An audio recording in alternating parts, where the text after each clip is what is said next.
Bom dia a todos. A Câmara está em minoria nesse momento. Nós vamos prosseguir a audiência.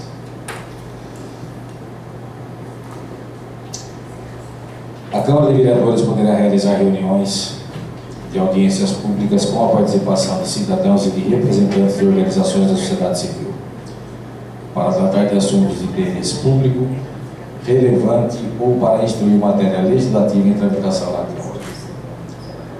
As audiências públicas têm por objetivos específicos: recolher subsídios ou informações para o processo de tomar decisões no âmbito do Executivo ou do Legislativo, proporcionar aos cidadãos a oportunidade de encaminhar seus pleitos, sugestões e opiniões, identificar de forma mais ampla os aspectos relevantes à matéria objeto da audiência pública, dar publicidade a um assunto de interesse público que estará sendo objeto de análise pelo Poder Legislativo. A participação da comunidade em decisões governamentais acaba por se refletir no desenvolvimento do município, significando uma clara tomada de consciência da população quanto aos destinos de sua localidade, de seu estado e do seu país. Através da audiência pública nasce o entendimento mais próximo entre os governantes e governados. A própria comunidade apresenta recursos adicionais para solucionar os problemas que os afligem. Surge um controle mais efetivo sobre a administração, tornando-a mais responsável perante a opinião pública e os usuários dos serviços. Deverá existir participação e aproximação dos serviços públicos da população, dos interessados na gestão efetiva dos serviços administrativos, de acordo com o princípio da gestão participativa, como verdadeiro desmembramento do princípio da soberania popular e da democracia representativa, previstos no parágrafo único do artigo 1º da Constituição Federal. Parágrafo único. Todo o poder emana do povo, que o exerce por meio de representantes eleitos ou diretamente nos termos da Constituição. A presente audiência pública foi convocada em concordância com o artigo 36, parágrafo 5º da Lei Complementar Federal número 41, de 13 de janeiro de 2012, que estará debatendo o relatório sobre o financiamento das ações da saúde, bem como a prestação de contas e produtividade da Secretaria de Saúde referente ao segundo quadrimestre de 2018. Comunico que, de acordo com o parágrafo 3º do artigo 7º da Resolução número 156/2000, caso o expositor se desvie do assunto ou perturbe a ordem dos trabalhos, o presidente poderá adverti-lo, cassar-lhe a palavra ou determinar a sua retirada do recinto. Então, nesse momento, eu franqueio a palavra do Alexandre Viola, secretário municipal de saúde, que demonstrará a prestação de contas e produtividade da Secretaria de Saúde. Bom dia, vereador Edu. Bom dia aos funcionários da Câmara. Bom dia aos meus diretores e funcionários colaboradores da Secretaria de Saúde. Bom dia a todos. Vereador, nós vamos fazer a apresentação, então, da prestação de contas aí, de gasto financeiro e produtividade e prestação de serviço do segundo quadrimestre de 2018, e nós vamos manter o mesmo molde que a gente vem utilizando desde que nós assumimos a Secretaria de Saúde, ou seja, cada diretor responsável pela sua área vai apresentar seus números, e eu vou ficar aqui na retaguarda para houver algum questionamento que seja feito logo no slide, para a gente possa aproveitar e esclarecer. E se caso não houver dúvida, nós vamos passando a prestação de contas, já visto que ela já foi enviada para a Câmara no começo dessa semana. Eu acho que tenha tido tempo hábil para todos que estão aqui analisar e deixar seus questionamentos mais ou menos já desenhados. Então, vou passar a palavra agora ao Flávio, que é nosso diretor de assistência, e ele então vai apresentar os números e os trabalhos da sua diretoria.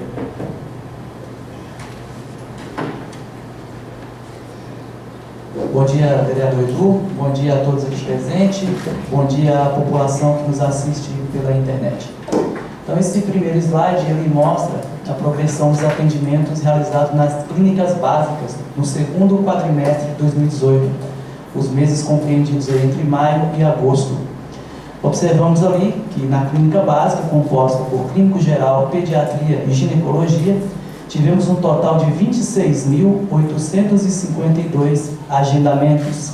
Foram atendidas 19.540 consultas, né? Eu chamo a atenção, na ginecologia obstetrícia, o percentual de faltas, 40% de faltas. Então, é muito triste isso, né?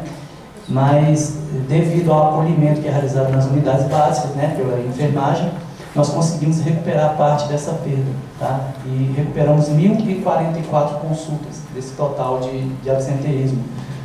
17% de acolhimento. Fechando então as clínicas básicas com aproveitamento de 73%. Aproveitando rapidamente, coisas que nós já vimos falando lá, essa abstenção é muito grande, né? Ainda tem, qual é o percentual daqueles que muitas vezes precisa daquela história do exame que o retorno não foi, ou daquele que faltou por faltar? Olha, na clínica de ginecologia e obstetrícia, nós praticamente não temos esse tipo de falta, porque é uma clínica que os exames para retorno são exames que a rede fornece. O que chama atenção nesse número, que eu acho que vale a pena esclarecer, é que é um número alto, é um número que leva em consideração a obstetrícia, então acaba programando consultas, e as consultas não acontecem porque as mamães ganham o bebê já. Ou então, muitas vezes, as mulheres marcam a consulta, por uma data específica elas acabam estando menstruadas, então isso acaba dificultando também a ida dela a essa consulta específica. Eu acho que, nesse número, o que pesa muito são esses dois tópicos. Falta de exame, não, porque a maioria dos exames que são solicitados uma rotina ginecológica obstétrica, a rede tem e não tem atraso para isso. Clínico geral de pediatria, só se for um exame de alta complexidade, porque caso contrário também, os exames básicos a rede fornece e a realização desses exames é muito rápida. Então eu acredito mesmo que sejam faltas que poderiam ser melhor aproveitadas, mas não com relação ao atraso de exames. Tem um plano de ação para tentar melhorar isso? Na verdade tem, nós já estamos empregando um plano de ação. Desde maio desse ano nós então modificamos a dinâmica dentro das unidades básicas de saúde com a presença de 2 enfermeiros.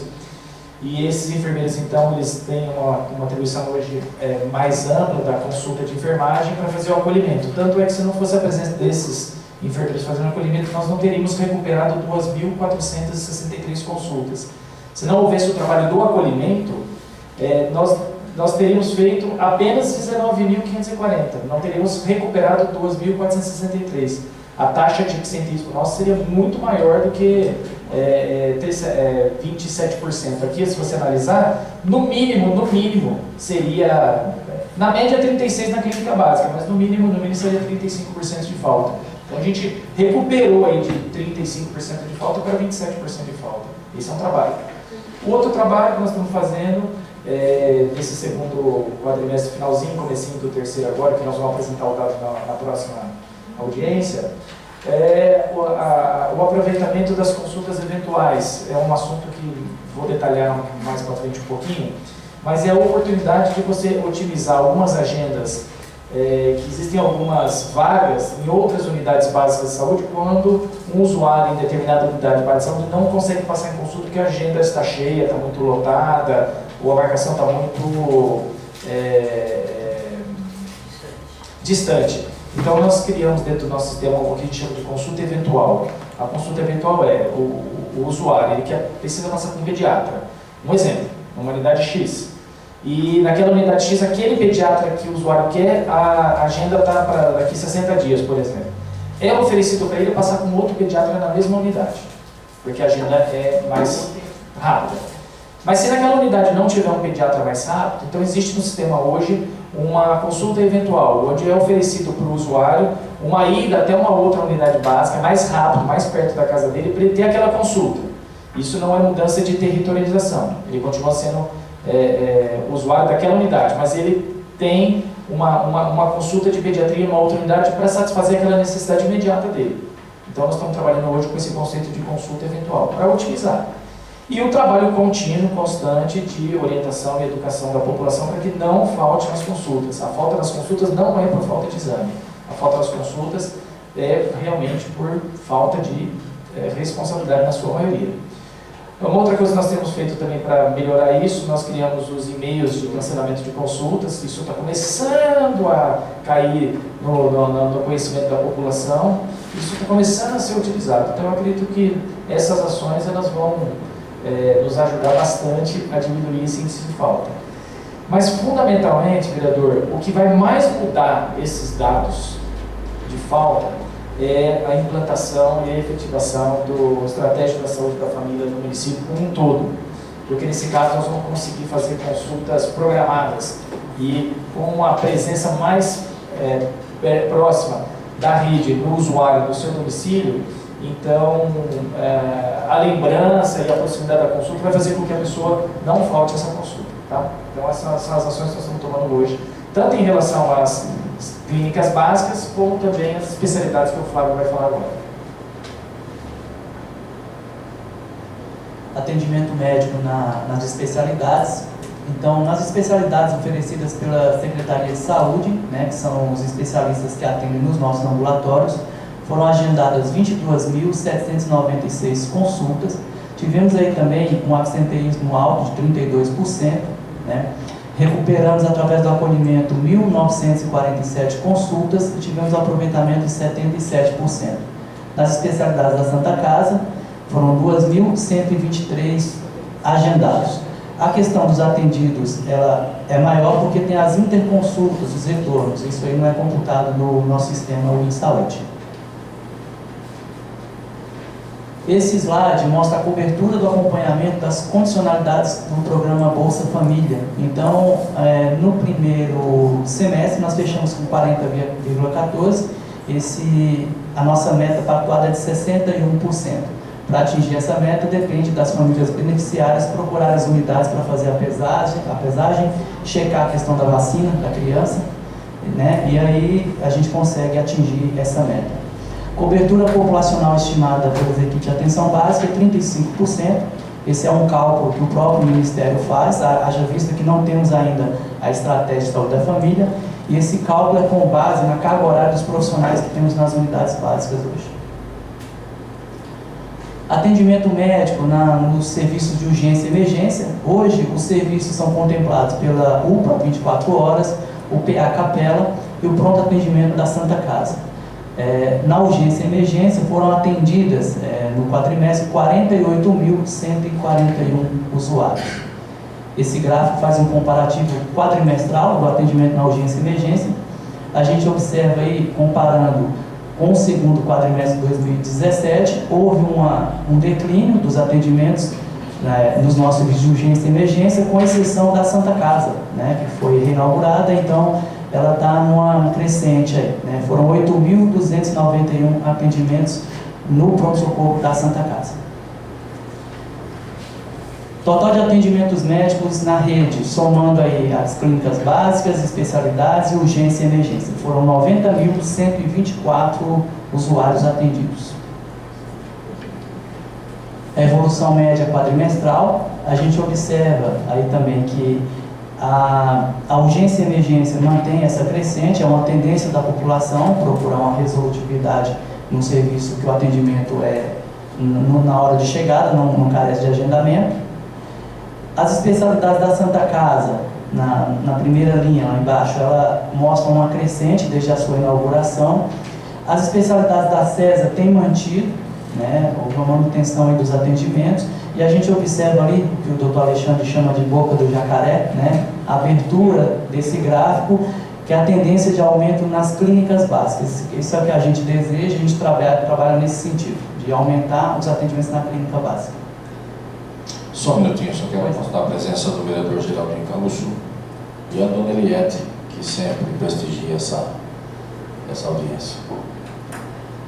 Esse slide, vereador, eu particularmente gosto muito dele, ele deixa muito claro o que aconteceu nos últimos anos, a partir de 2011, né, onde tivemos um crescimento populacional aí, tivemos 64.870, era a nossa população em 2011, então até 2018 aumentou praticamente 12 mil munícipes. Os atendimentos foram de 250 mil para 259, mas chama a atenção para o slide da parte inferior, que foram investidos em 2011 53 milhões nas ações e serviços de saúde. 7 anos depois, 116 milhões. Então, mais que dobrou o investimento para um aumento populacional de 12 mil pessoas. Atendimentos oferecidos pelo Serviço 192 em todas as suas categorias: acidentes de trânsito, quedas, traumas, emergências cardiorrespiratórias, um total aí de 1.693 atendimentos. Mais à frente, no próximo gráfico, a gente observa que os atendimentos do 92, eles se mantêm, né? Eles não costumam oscilar muito.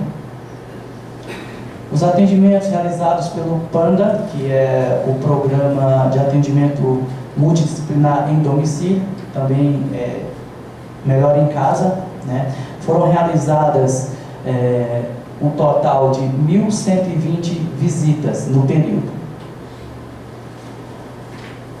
Aí os procedimentos realizados por toda a equipe do PANDA, né, médico, nutricionista, fisioterapeuta, fono, foram 3.245 procedimentos.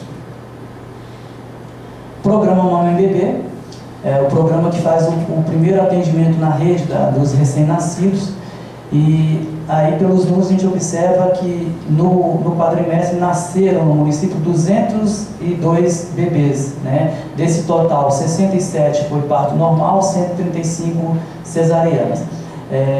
Também na média, 50 nascimentos por mês.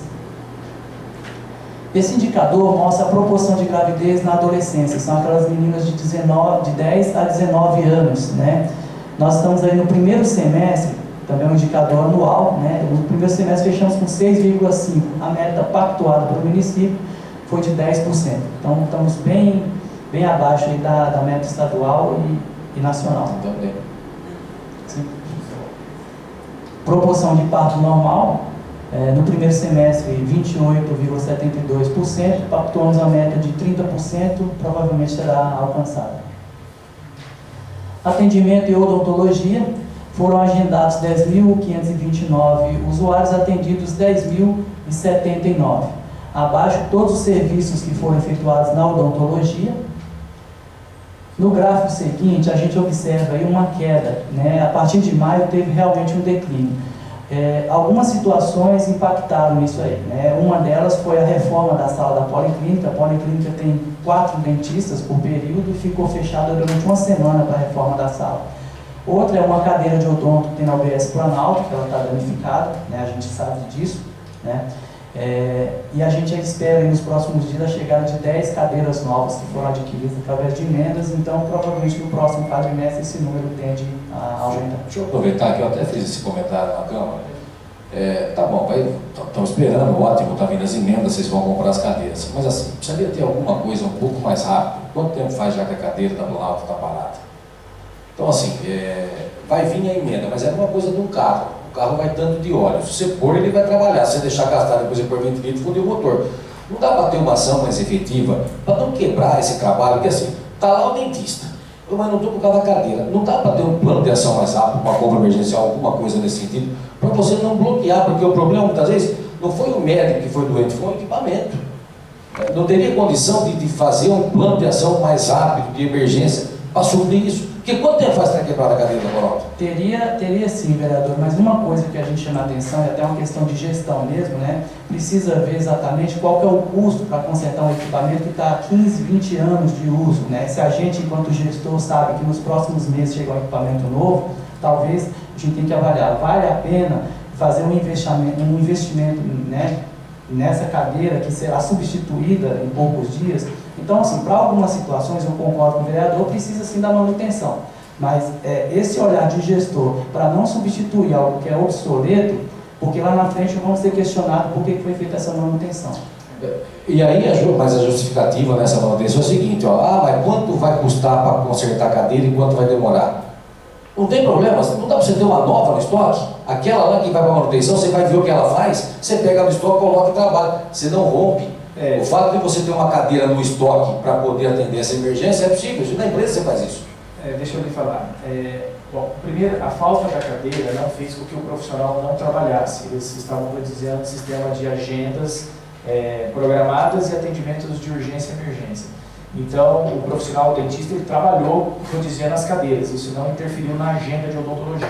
Tá? Segundo, que as cadeiras já estão para chegar nos próximos 10 a 15 dias, são 10 cadeiras novas. E, inclusive, com essa compra de cadeira, é isso que o vereador sugeriu, uma das cadeiras vão ficar na reserva para você poder substituir quando você tiver outro problema de cadeira quebrada. E, realmente, muitas das cadeiras não tinham mais conserto, não tinham mais peças, são cadeiras com mais de 15, 20 anos de uso. Então, por mais que você quisesse fazer uma manutenção naquela cadeira, você não conseguia nem quem mais viesse fazer a manutenção, porque você não tinha mais como fazer a manutenção. Então, isso acabou, eu acredito que essa situação aqui do segundo quadrimestre de ter diminuído o número de atendimentos, não foi por falta dessa cadeira do Planalto, porque essa falta da cadeira do Planalto já está aí há 6 meses, pelo menos. Então, isso já vem desde o primeiro quadrimestre. O que efetivamente impactou nessa diminuição um pouco do atendimento no segundo quadrimestre foram 2 fatores. O primeiro foi a suspensão do atendimento de 4 cadeiras na Policlínica da Capela para a gente fazer a reforma da sala. Você parar para pensar sobre 4 cadeiras todos os dias durante uma semana, isso é um número muito expressivo.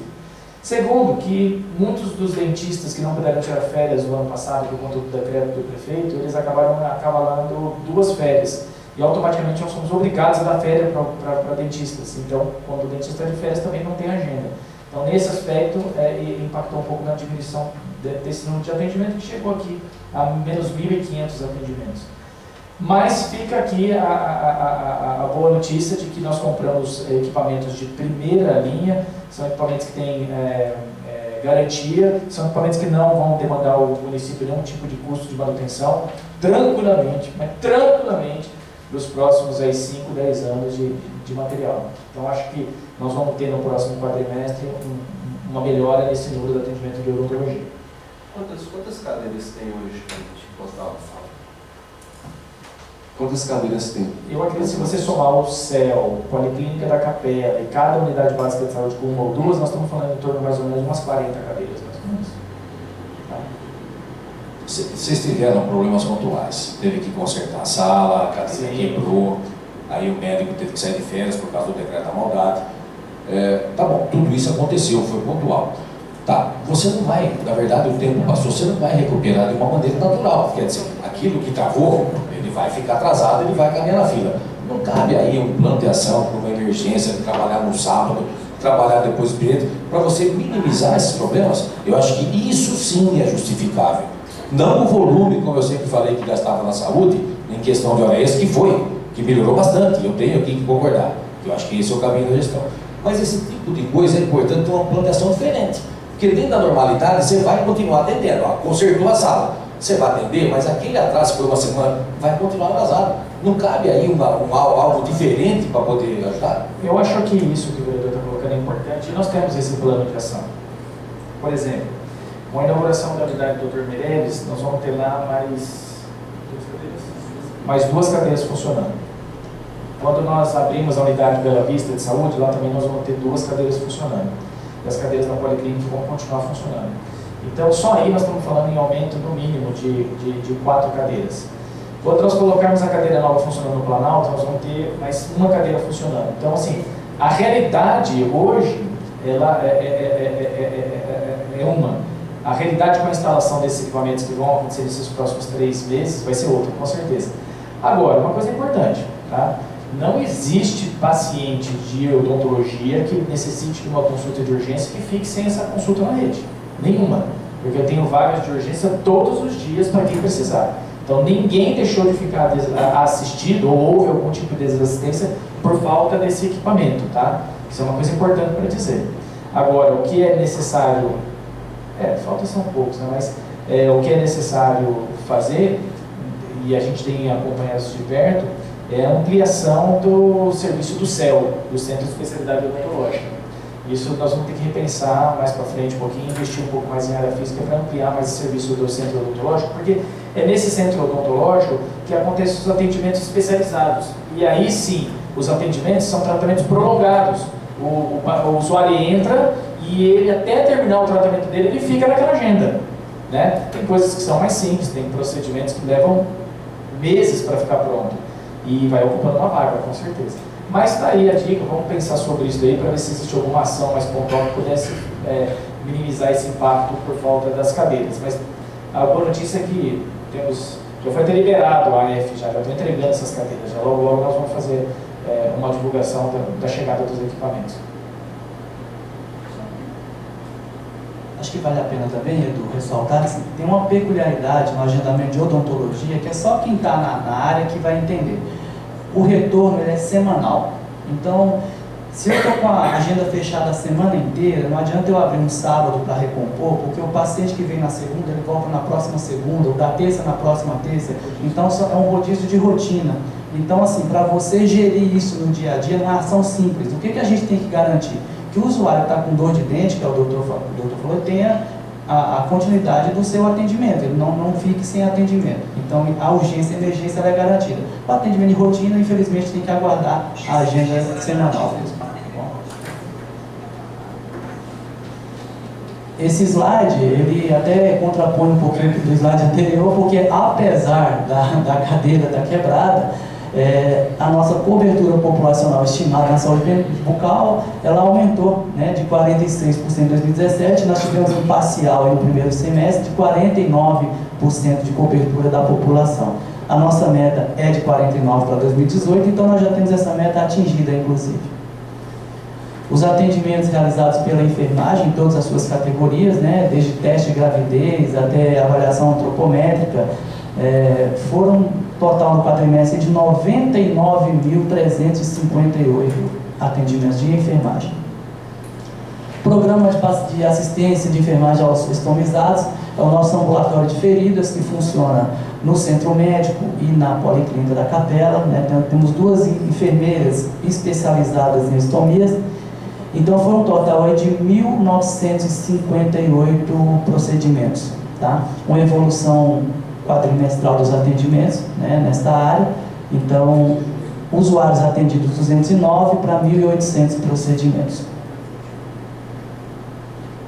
A fonoaudiologia e terapia ocupacional, né, chama a atenção aí também pelo número de faltas, porque apesar de ter agendados 4.167 usuários e esses retornos serem semanais, então não tem desculpa aí falar que a consulta estava longe. Esse usuário ele tem que retornar toda semana até o término do tratamento. E como que você justifica 24% de faltas? Então é um dado que precisa ser trabalhado, uma questão que precisa ser também conscientizada à população.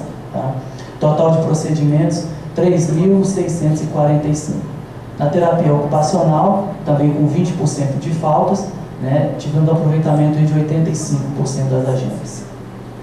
Na psicologia, mesma coisa, são retornos semanais, foram agendados 7.768 usuários, né, hoje nós temos dois polos de psicologia, região da Capela e região aqui do centro, atendidos 5.906 usuários, percentual de falta de 33%.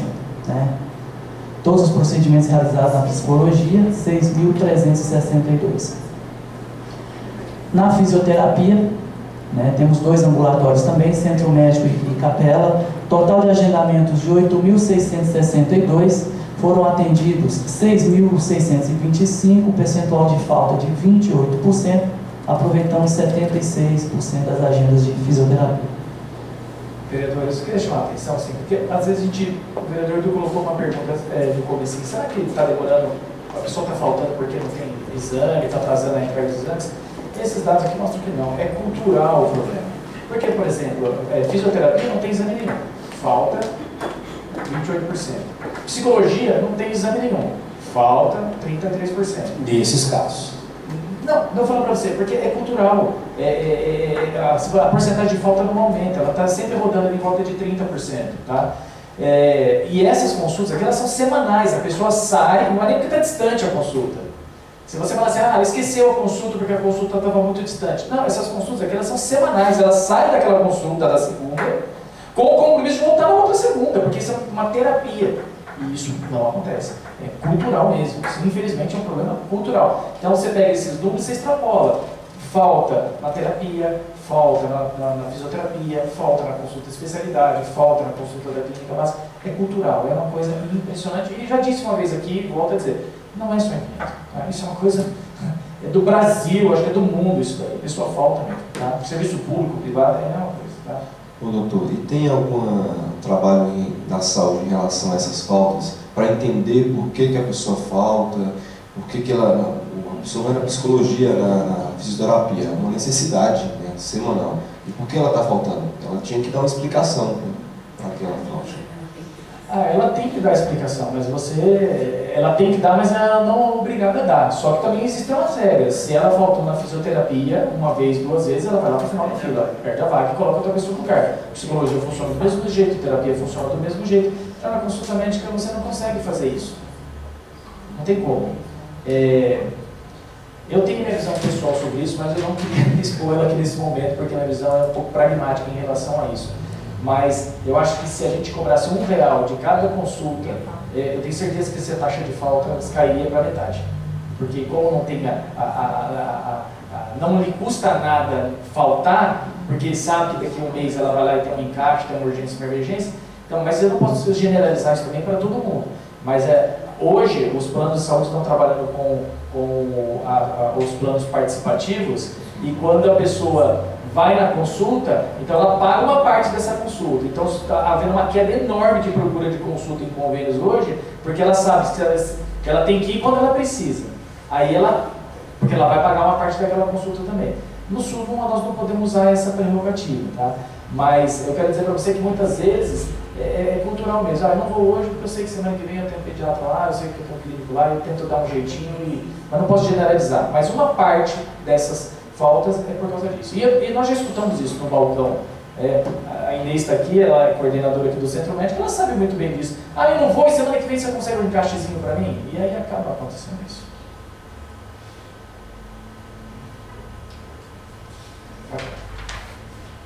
Comparativo quadrimestral dos atendimentos em fisioterapia, né? Apesar de todas as faltas, de todo o cenário que vocês viram nos outros slides, tivemos um aumento aí dos atendimentos do primeiro para o segundo quadrimestre, de 5.600 para 6.625 atendimentos em fisioterapia. Todos os atendimentos realizados no CAPS, né? A gente aumentou um pouquinho aí a questão dos prontuários ativos no CAPS, uma média de prontuários de 124. No próximo slide, a gente observa aí que de maio para cá aumentamos praticamente 8 prontuários, né, que precisaram de atendimento no CAPS. As ações de matriciamento, né, aí são os pacientes do CAPS que precisam de interconsulta nas unidades, então 100% são matriciados pela chefia do CAPS com a unidade básica de saúde. Os exames laboratoriais foram efetuados pelo nosso laboratório 105.616 exames, pelo terceirizado 2.973 e pelos parceiros de Bragança, IAL Campinas e Pasteur 61, 29 e 27 respectivamente, totalizando aí 108.706 exames. Se você dividir pelos usuários aí atendidos, né, uma média, esses aí foram 10.000 usuários que fizeram esse exame, então uma média de 10, 11 exames por usuário. Comparativo quadrimestral da realização de exames também mantém o mesmo patamar, não costuma modificar muito. Pré-natal realizado nas unidades de saúde.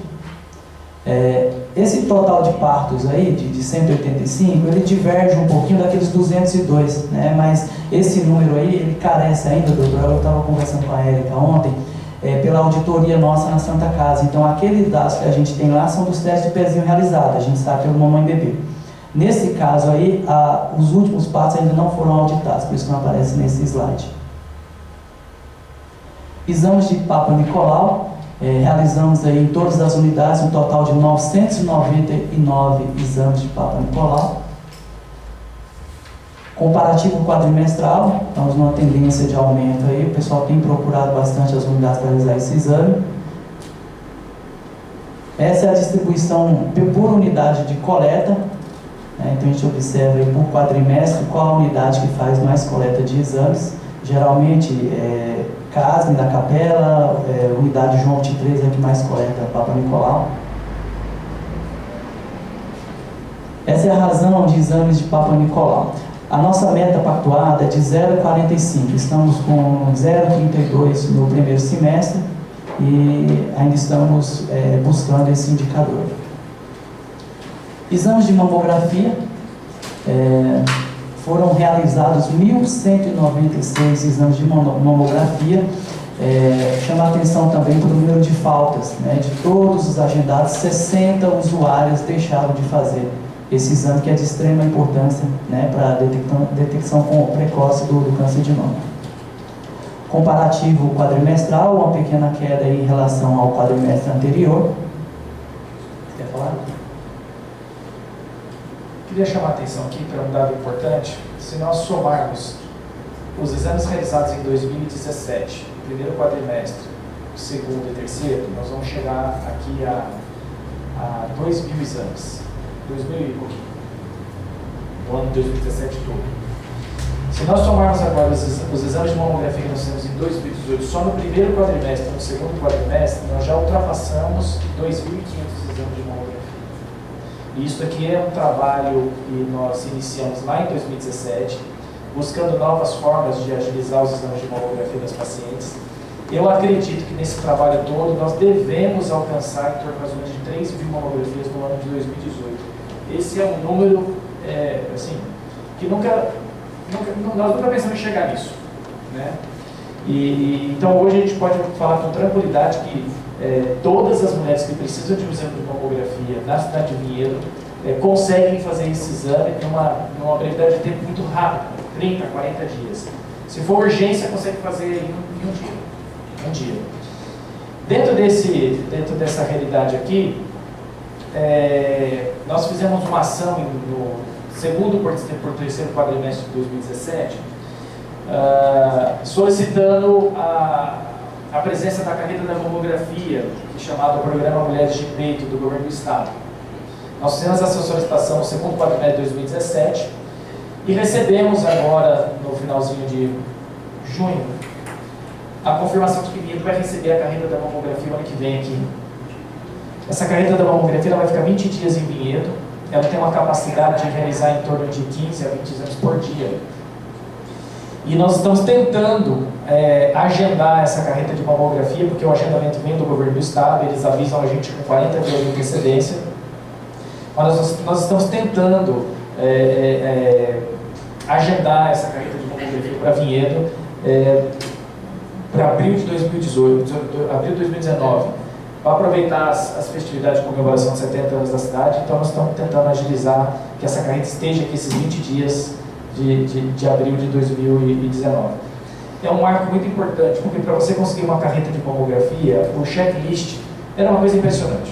Foi assim, as exigências que o governo do estado ele põe no papel para que você tenha a carreta de mamografia, ele faz para você não ter.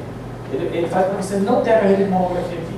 Depois eu vou passar para vocês uma cópia do checklist, não hoje, mas só de curiosidade, do tamanho da exigência que o município tem que se estruturar para poder trazer a carreta de mamografia. E nós conseguimos nos estruturar para isso, assumir um compromisso e vamos fazer. Mas queria deixar registrado aqui essa boa notícia para a cidade de Vinhedo para o ano de 2019. Eu posso adiantar isso porque já temos o e-mail de confirmação de que Vinhedo foi agraciada com a carreta do ano que vem. Talvez eu tenha falado, porque o fato de ter diminuído ali os atendimentos, os exames, talvez eu perdi esse quadro. Isso é uma questão de agendamento, porque algumas vagas nós temos que são um prestador nosso, em Jundiaí, por exemplo. Outros prestadores vêm do estado, Bragança Paulista, Cauê em Valinhos, USP, Bragança. Então, assim, quem disponibiliza a agenda é o estado. Então, quando ele disponibiliza mais, nós mandamos mais. Quando ele disponibiliza menos, a gente manda menos, porque a nossa meta a gente sempre manda. Então, hoje, eu acredito, com esses números aqui, que a gente deve ter, Samira, vou falar um pouquinho, se tiver 100, 150, 200 mamografias para serem realizadas nesse mês, que é assim, nada. Não é nada perto do que se fez já. Você imagina, se nós já fizemos 2.500 mamografias, 2.600 mamografias no primeiro quadrimestre, fazer 200 para a gente hoje não significa nada. São pedidos que estão aqui a questão de 30 dias, que são demandas autogeradas já. Nós já estamos fazendo exame daquele mês que está sendo solicitado. Então é uma excelência. Isso aqui é um nível de excelência tremendo, tá?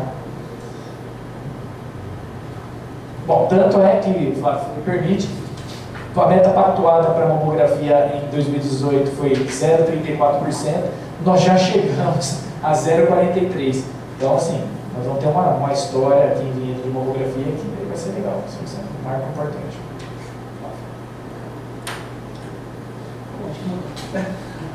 Então, está dispensado. Está dispensado. O nome do diretor. Bom, Renato.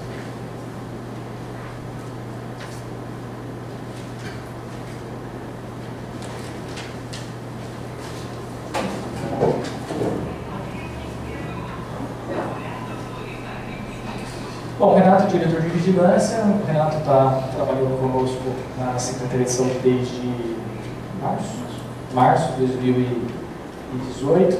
Agora, já bem empoderado da sua diretoria, estruturado, ele vai apresentar os dados para a gente. Bom dia, senhor presidente da Comissão de Saúde, vereador Eduardo Gelme, vereador Geraldinho Campo Sul, seu secretário, doutor Viola, meus colegas diretores de saúde e servidores. Senhor presidente, é muito interessante nós verificarmos justamente o que nos precedeu da assistência, os indicadores que nós vamos passar agora a detalhar na parte da vigilância em saúde, ela é altamente um reflexo positivo de todas as ações que foram feitas pelas unidades básicas através do plano de gestão da Secretaria no todo. Então, só uma premissa, só para fazer um encaminhamento, né? Considerando que a visão da vigilância em saúde é a promoção, prevenção e preservação de saúde pública e de seus agravos, passarei a apresentar os índices que refletem as atividades de saúde pública e que demonstram a melhoria significativa com as vistas ao modelo de saúde pública hoje colocadas em prática e da solução desempenhadas pelas unidades básicas de saúde. É importante passar aos senhores que as ações desencadeadas pela pasta da Vigilância em Saúde têm a premissa de atender 100% dos acometimentos e principalmente as previstas, como exemplo, buscas ativas, ações específicas para minimizar agravos e questões futuras, através de ações programáticas e atendimento a uma cronologia positiva. Passando a verificar os índices das doenças notificáveis compulsórias, eu fiz, até do Dr. Viola não lhe participei, mas eu fiz um comparativo de 2017 para 2018, que elas são bem interessantes aos senhores, para que nós tivéssemos uma avaliação crítica sobre esses índices que nós temos, desde a AIDS, que em 2017, comparativamente a 2018, nós tivemos casos suspeitos de 41 casos suspeitos em 2017, caímos para 9. Tudo bem que esses índices eles tiveram uma adequação quanto a essa posição junto ao Ministério da Saúde. Nós estamos bem abaixo do que está. Outro índice que é a dengue, tivemos 41 casos suspeitos e confirmados apenas 4. Isso reflete na minha oratória de encaminhamento de que, em busca ativa e vigilância em saúde, quanto mais você faz a prevenção, nós vamos ter o cometimento muito menor na ponta. E tendo a busca ativa na ponta e tendo o comprometimento que hoje tem, né, de todos os médicos, toda a cadeia hoje de saúde, em detectar qualquer agravo e já notificá-lo, a gente minimiza muito isso. A parte de hepatite viral B e C, que é uma série histórica que a gente tem que verificar com cautela, né? Não temos a cobertura, né, do Viola, das vacinas, então apenas a gente tem que fazer os acompanhamentos e as questões das orientações preventivas. Sífilis latente, da mesma forma, né, que ela vem com um aumento significativo, principalmente comparativamente de 17 para 18. Tivemos 17 casos apenas em 2017. E agora estamos notificados em 2018 84. Então isso é uma coisa preocupante para a saúde e principalmente, né, a orientação, educação do povo. É isso que a gente tem que fazer, esse foco que nós estamos adotando nessa pasta. Do total de suspeitos, nós tivemos 223 casos e praticamente estamos com 141 positivados. Então a gente vê que a notificação está chegando, e isso é bom. Se nós tivéssemos 100%, né, do suspeito para o confirmado, era preocupante, porque nós estaríamos aí com uma defase muito grande de não ter notificação preventiva. Então a gente tem isso, o lado positivo dos médicos estarem na ponta e toda a parte de saúde notificando. Os indicadores de números de novos, né, de AIDS em crianças de menores de 5 anos, nós estamos com uma série histórica de pactuação de 0 casos, permanecemos com 0, então isso é uma questão positiva para o nosso município.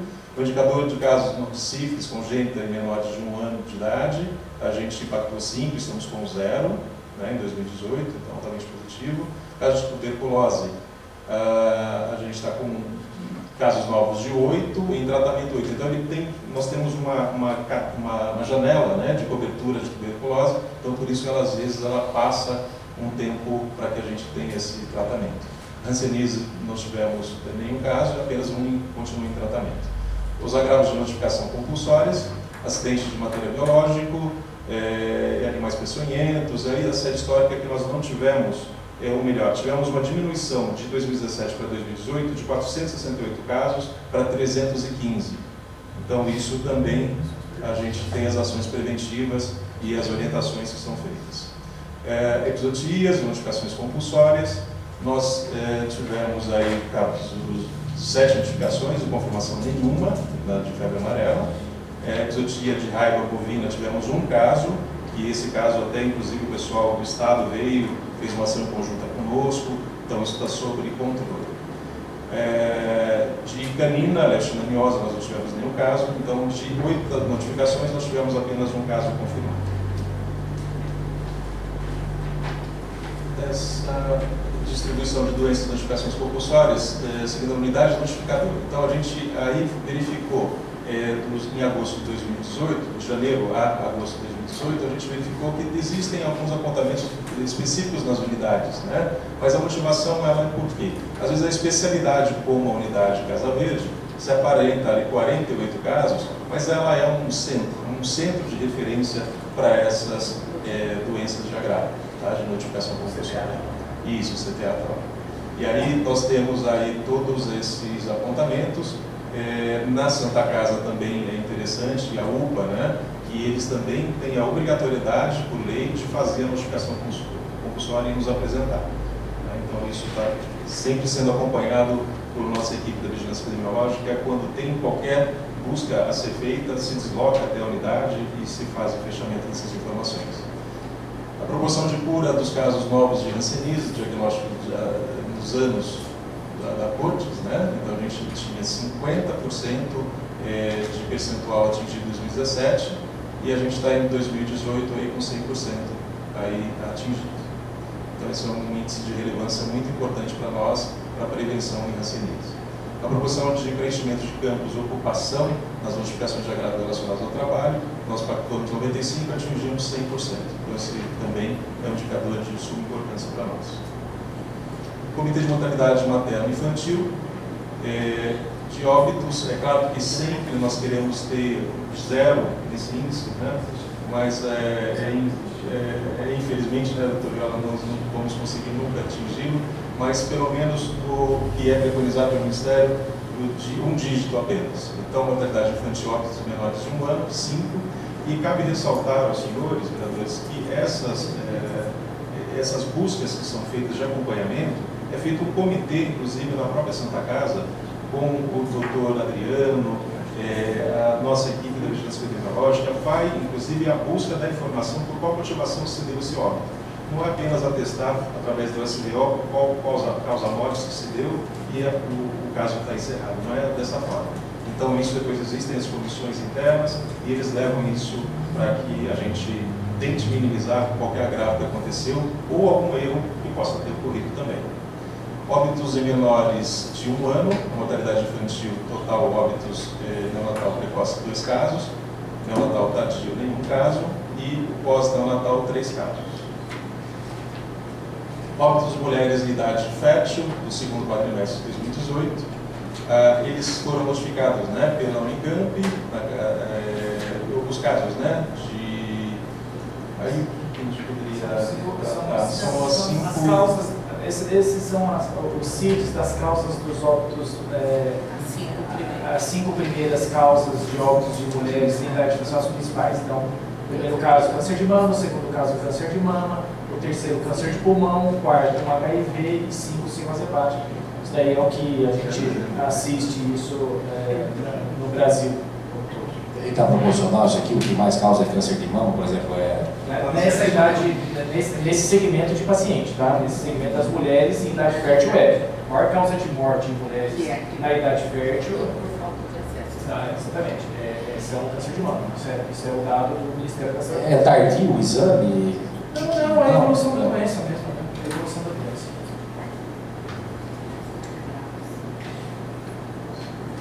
A taxa de mortalidade infantil, a nossa pactuada é 9%, estamos bem abaixo, né, 6,3%. Então, é uma relevância de um indicador que avalia a assistência pré-natal, a vinculação do gestante no local da ocorrência do parto, evitando sua peregrinação pela busca ativa do atendimento. Né? Queria só fazer chamar atenção para esse indicador. Talvez esse indicador seja o indicador mais importante que a saúde tem para mostrar. Então, esse indicador de taxa de mortalidade infantil, ele representa tudo aquilo, de forma como, vamos dizer, o conjunto da obra, da prestação de serviço de saúde representa. A taxa de mortalidade infantil, por exemplo, no estado de São Paulo, é por volta de 11%. 11%, não por cento, desculpa. É 11%, não é 11%, é 11%, é o número absoluto. A taxa de mortalidade infantil no Brasil, como um todo, ela supera a casa dos 14, 15. Vinhedo, em 2017, Vinhedo sempre teve uma série histórica que está abaixo de dois dígitos. A Organização Mundial de Saúde preconiza abaixo de 2 dígitos. Nós estamos com taxa hoje, se nenhum evento diferente acontecer nos próximos 4 meses em Vinhedo, nós estamos com uma taxa de mortalidade infantil que eu acho que, olhando a série histórica de Vinhedo, nós nunca tivemos, que é 6,3. Serão 6,3 mortes abaixo de 1 ano para cada 1.000 pessoas nascidas. Isso é um índice que vai chamar bastante atenção no futuro se isso se permanecer. Já estava com 9,44. Manter 6,3 é uma coisa maravilhosa. Isso mostra assistência pré-natal, disponibilidade de exames, disponibilidade de acesso à saúde, preventivo, as vitaminas, o preventivo, uma assistência pré-natal adequada, vacinação de criança, ou seja, nutrição, é tudo, puericultura, é tudo. Então esse indicador hoje, quando você quer analisar, e faz parte do IDH também, né, do Índice de Desenvolvimento Humano, é levado em consideração isso aí também. Então, só para deixar registrado que hoje nós estamos com um número assim, muito expressivo, tá? Para bom, não para ruim. Número de óbitos maternos em determinado período e local de residência, então, pactuado 0, estamos com 0 casos. Proporção de óbitos em mulheres em idade fértil investigado, 100% pactuado, atingido 100%.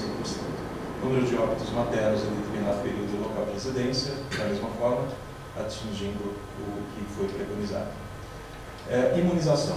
Aí agora é interessante, né? Os senhores estiveram até acompanhando as nossas campanhas, né? Presencialmente, tive a oportunidade de acompanhá-los também em algumas visitas nas unidades, e vocês viram que o quanto mais nós atingirmos a imunização, a gente vai ter justamente a nossa cobertura e a nossa tranquilidade imunológica. Então, nesse slide nós verificamos que o pactuado junto ao Ministério da Saúde é para uma rotina de 95%. Nós temos aí na BCG, ao nascer, né, os 103%, que é um índice que a gente até extrapola o que está preconizado pelo Ministério. E os demais, a meningo, a pentavalente, a pneumo, por qual motivo que nós não estamos atingindo 100% ou 95% pactuados? É pela disponibilidade da vacina. E não adianta nós falarmos que nós vamos aumentá-la, porque isso é o que a gente faz, quanto vem nós fazemos. Recebemos do Estado, isso é que o governo. Exatamente. E aí, vereadores, nós não temos uma meningo no estoque. Eu não tenho uma vacina para dar, infelizmente. Então, a gente até vê em municípios vizinhos pedindo, pelo amor de Deus, para ver se temos para emprestar. Para vocês terem ideia, isso é uma defasa muito grande quanto ao Estado, a disponibilização dessas vacinas para toda a rede do Estado de São Paulo. E a gente vê isso com preocupante, né? As pessoas nos procuram, olha, não tomar vacina. E o município não pode tomar nenhuma ação em relação a isso. Nesse caso, mesmo que eu queira comprar essas vacinas, não tem essa vacina para vender. Não tem nem para ver. Não tem para vender. Né? Porque o fornecedor não está conseguindo suprir o próprio Estado. Como que funciona do ponto de vista de vacina? A vacina é um ponto estratégico do Ministério da Saúde. O Ministério da Saúde permite que as clínicas particulares comprem e revendam, desde que não interfira na política pública de saúde. Quando o Ministério da Saúde não está conseguindo enviar vacina, praticamente você também não tem em clínica privada. Ou se tem, você tem uma vacina que ela é acumulada com outra, é um outro segmento de vacina. Você consegue fazer uma meningo, mas é porque ela está com outras 3 vacinas, e o custo da vacina é muito maior, entendeu? Mas dentro daquilo que o Ministério preconiza, as doses isoladas do jeito que são colocadas aqui, se o Ministério não está fornecendo para a gente, não adianta a gente querer comprar, porque a gente não vai conseguir comprar. E isso não acontece também, porque é um projeto de Estado a vacinação, a campanha de vacinação, não é do município, é uma campanha de Estado isso, tá? Mas mesmo assim, para os senhores terem uma ideia, de 2017 para 2018, nós tivemos um percentual de cobertura maior. Em 97 e em 2017, nós tivemos 97%, comparativamente em BCG, agora 104%. 80% para o meningo, agora 82%. Pentavalente, tínhamos 78%, fomos para 87%. De só pneumo 10, que tivemos 92%, que veio uma demanda maior, e agora estamos com 87%. Então, só para os senhores terem a ciência, e também acho que uma pressão política cabe, né, secretário, para que a gente tenha uma força junto ao Estado para que eles mandem uma demanda maior para o nosso município. Fazer uma moção de apelo.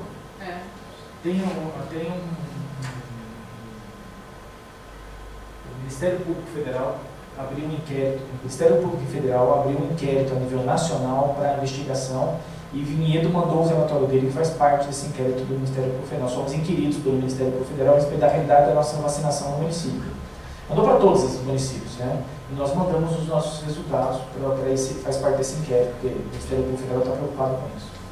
E essa realidade não é só de Vinhedo, do Brasil. Não, é Brasil. Tá, essas vacinas são Estado ou Federação? São federação. Federação. E é engraçado, vereadores, que quando, né, doutor Grau, nós recepcionamos esse documento da Controladoria Geral da República e perguntando por qual motivo que nós não atingimos 95%, nós categoricamente respondemos que era um equívoco da parte deles, que nós atendemos 104% e não 95%. Então eles estavam mandando tão genericamente um comunicado, né, para todos os municípios, falando por que vocês não atingiram a meta, eles nem sabem. Então, não, e nós atingimos essa meta, né, em algumas delas, mas só... A meta é 95%. Nossa. Tríplice viral, então, da mesma forma, né, a cobertura vacinal para crianças de 12 meses, a menores de 24 meses, a tríplice viral atingimos também em 95%, atingimos 104%, a tríplice viral até 15 meses, 94%, varicela 87%, hepatite A 89%, pneumo 10, 88%, meningo C 86%, DPT e pentavalente 73% e a poliomielite 85%. Mesmo problema. Mesmo problema. Os agravos de febre amarela, nós tivemos a emissão dos certificados internacionais, né, que é obrigatório para viagens internacionais, de 1.527 usuários que foram ao nosso serviço de vigilância epidemiológica e também utilizaram as nossas salas de vacina, né? Então é uma demanda abrupta em meses pontuais, né, de viagem, e aí eles acometem as nossas unidades, às vezes por essas necessidades, mas a gente está atendendo da melhor forma possível.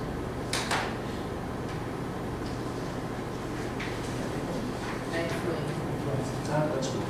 A campanha Influenza 2018, a meta proposta é 90%. Os grupos prioritários, eles trabalham especificamente, né, com algumas faixas, e a gente está sempre com a faixa de cobertura vacinal na média em 103%.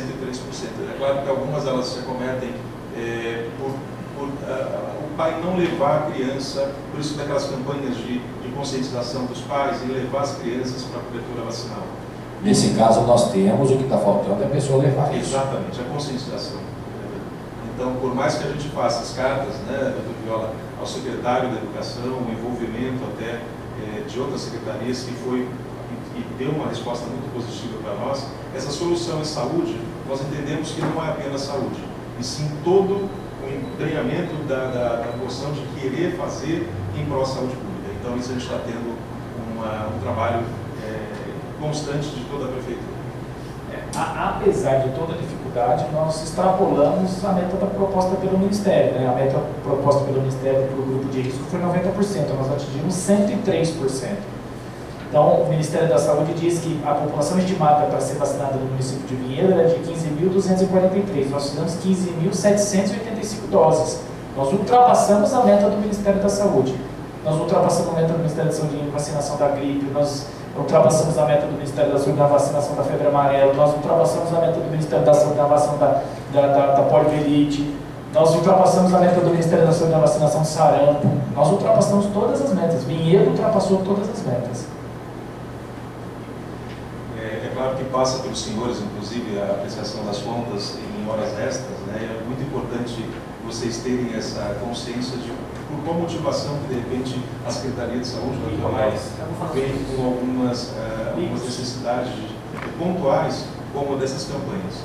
E elas são uma resposta muito direta. Se nós fizermos todas essas campanhas e orientações, mesmo que a gente tenha que estender as unidades básicas até um horário maior, é muito válido. A gente está diminuindo os acometidos a um encaminhamento, a uma UPA, a uma unidade básica. Então, quanto mais prevenção, mais cobertura a gente vai ter. A campanha de influenza 2018, grupos com comorbidades, né, doenças respiratórias, cardíacas, renais. Então, a gente tem um número de doses aplicadas de 5.885 doses aplicadas. A proporção de vacinas do calendário básico da vacinação da criança com cobertura vacinal alcançadas no município, pactuado em 95, estamos com 73. Tá? Então, isso é um índice que a gente sempre dá busca ativa de fazer com que as crianças cheguem à nossa conta e também por falta das vacinas que nós elencamos anteriormente. A produção de casos de doenças de notificação compulsória imediata do DNCI, encerradas até 60 dias após a notificação, pactuado 100%, atingimos os 100%.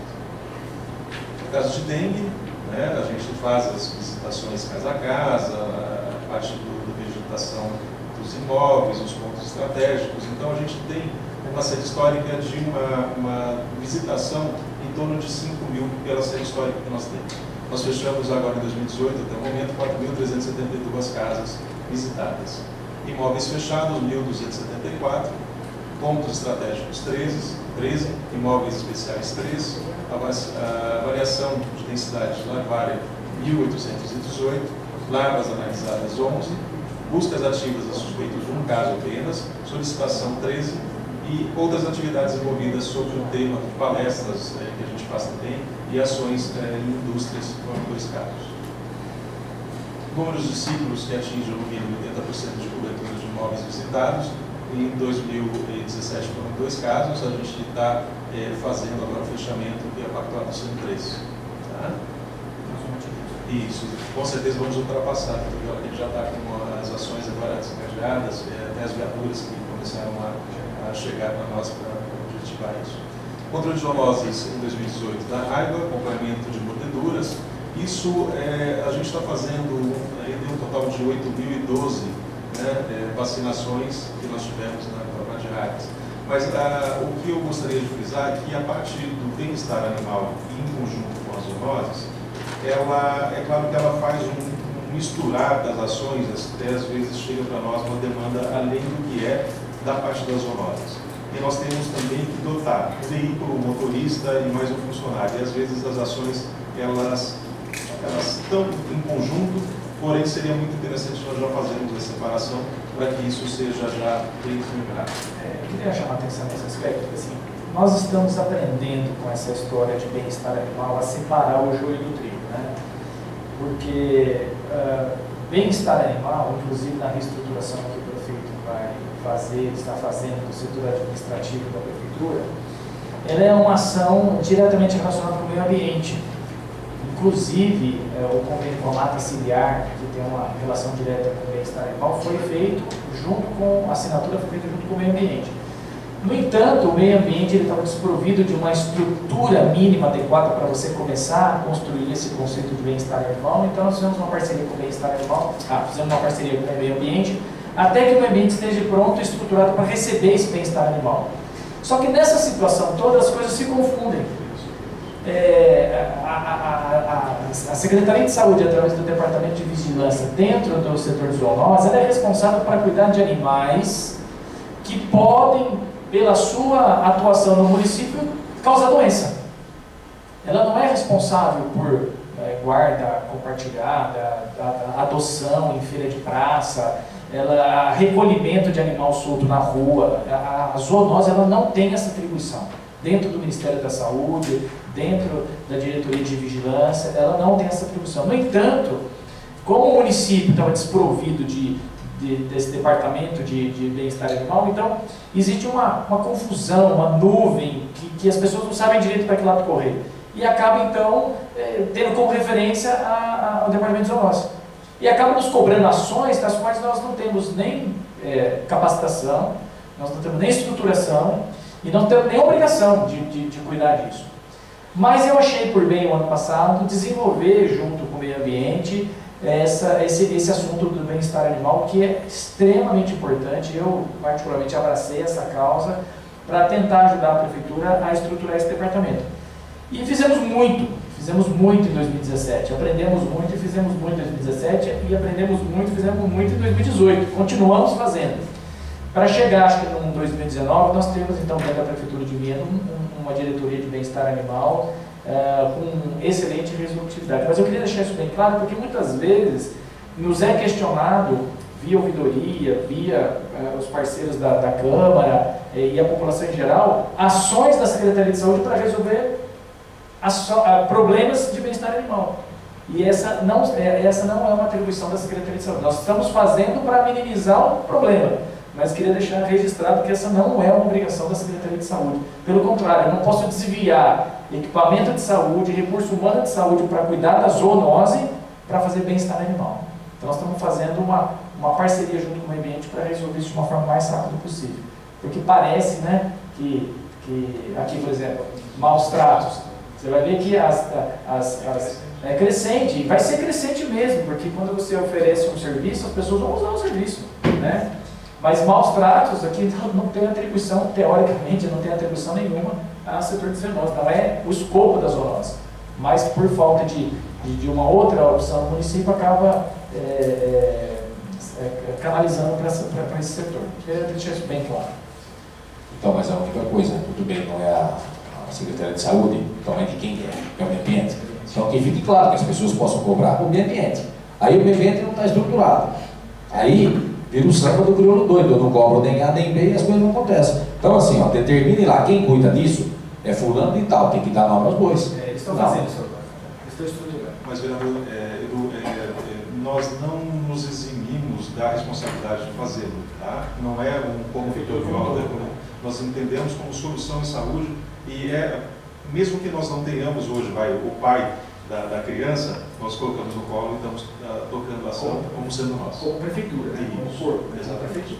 E apenas para falar nas questões da raiva mesmo, houve um investimento, até não está na nossa apresentação, mas houve um investimento da prefeitura na parte das castrações, de um investimento de R$98 mil agora recente, foi até na prestação de contas, eu acho que vai aparecer esses dados.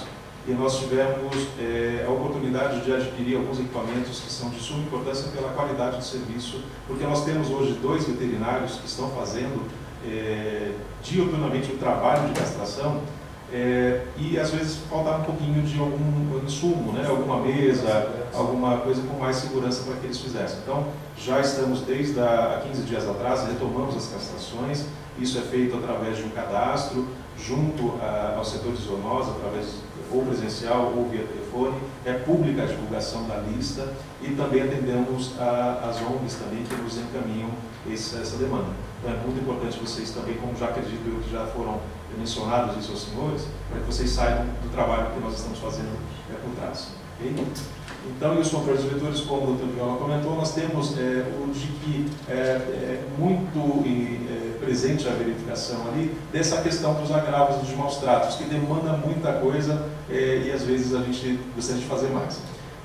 Na questão de desratização, é uma questão que é hoje lotado com um funcionário da Litocera que faz isso todos os dias, e nós acreditamos, e coloquei já a preocupação com o Dr. Viola, de nós aumentarmos, ao invés de apenas um servidor, o município inteiro de Bueiro, teríamos que ter alguma capacitação maior, ou melhor, quantitativamente maior, colaboradores para fazer isso. Então, é bueiro apenas. Eu não sei hoje quantos bueiros existem em Vinhedo, mas devem ser mais de 5.000. A gente deve fazer nem 50% deles. Né? E ele sai e volta à sua tardezinha. Aí a questão da vigilância sanitária, são todas as áreas, né, que são objetos das fiscalizações nossas. Então, nesse quadrimestre, nós estamos com praticamente 1.000 incursões de verificação, tanto de diligência quanto de processos encaminhados. E vocês, pela essa história que é de primeiro quadrimestre para o segundo quadrimestre, é impressionante, doutor Viola, mas tivemos o mesmo número, 536 e 536. Então, nós mantemos uma equipe ativa, motivada e fazendo a prevenção à saúde pública também na parte da vigilância sanitária. Proporção de análises realizadas em amostras de água, também é obrigatoriedade da vigilância sanitária, nos parâmetros coliformes totais, locais. A gente está dentro do fechamento do 100%, que já chegou para mim no relatório, só ainda não deu o período final para nós colocarmos o lançamento, mas estamos em 100%. O percentual de municípios que realizam no mínimo 6 grupos de ações da vigilância sanitária, nós pactuamos 100% e atendemos 100%. E participamos, um dos únicos municípios do estado de São Paulo a participar das reuniões em Brasília da Anvisa. Então isso a gente já tem desde 98 e é um dos poucos municípios que mantém essa presença. Muito obrigado. Querem tomar um café, uma água, 2 minutinhos?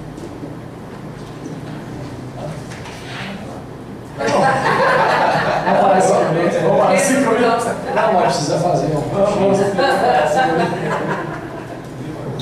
Rapidinho, 2 minutos.